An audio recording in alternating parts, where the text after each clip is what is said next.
अस्सलाम वालेकुम, welcome to my channel. आज मैं आपके साथ शेयर करने जा रही हूँ बकरी ईद स्पेशल कलेजी फ्राई की रेसिपी। बहुत ही आसान सी रेसिपी है ये देखिए बहुत ही ज़बरदस्त दिखाई दे रहा है, सभी को बहुत पसंद आता है।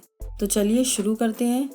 इसके लिए मैंने 250 ग्राम कलेजी ली है, जिसे अच्छे से धुलकर साफ़ कर लिए है और इसके इस तरह से छोटे छोटे पीसेस कर लिए हैं।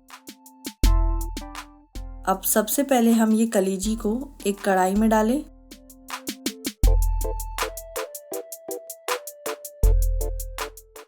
और ढक्कन लगाकर धीमी आंच पर इसे पकने देंगे।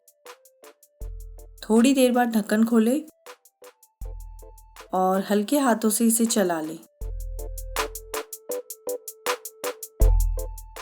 और ये देखिए कलेजी ने अपना पानी छोड़ दिया है। हमें कोई एक्स्ट्रा पानी डालने की ज़रूरत नहीं है, इसी पानी में ये अच्छे से गल जाएंगे। और अब गैस की आंच धीमी से थोड़ा ज़्यादा कर लें और इसे पानी सूखने तक पका लें। ये 8 से 10 लहसुन लिया है मैंने, 1 इंच अदरक का टुकड़ा कटा हुआ और 6 हरी मिर्च। इसका एक दरदरा पेस्ट बना लें। मिक्सी जार में अदरक, लहसुन और मिर्च डालें और इसे दरदरा सा पीस लें। ये देखिए इस तरह से दरदरा पीस लिया है मैंने। अब कलेजी को चेक कर लेते हैं। ये देखिए इसका पानी अब सूख चुका है। अब गैस की फ्लेम को बंद कर दें। अब एक कढ़ाई लें, इसमें 2 बड़े चम्मच तेल डालें। तेल को गर्म होने दें। ये एक प्याज को स्लाइस में काट लिया है। तेल गर्म हो जाए तो प्याज डालें और चला लें। प्याज को हमें लाइट गोल्डन ब्राउन करना है। बीच बीच में हमें चलाते रहना है। जब प्याज का कलर इस तरह से हो जाए, इसमें कलेजी डालें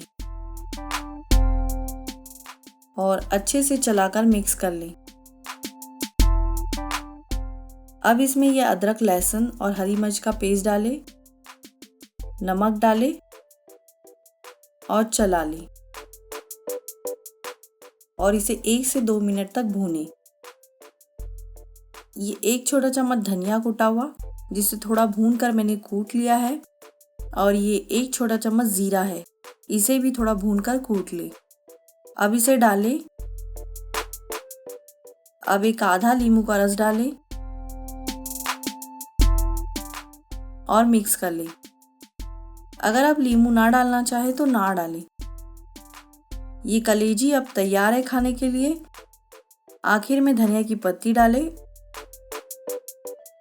और खाने के लिए इसे गर्मा गर्म सर्व करें। देखा कितनी अच्छी कलेजी बनकर तैयार हुई है। तो आप भी इस कलेजी की रेसिपी को इस बकरी ईद पर ज़रूर ट्राई कीजिए। अगर मेरा वीडियो आपको पसंद आए तो लाइक का बटन ज़रूर दबाएं, वीडियो को ज़्यादा से ज़्यादा शेयर करें और चैनल को सब्सक्राइब ज़रूर करें।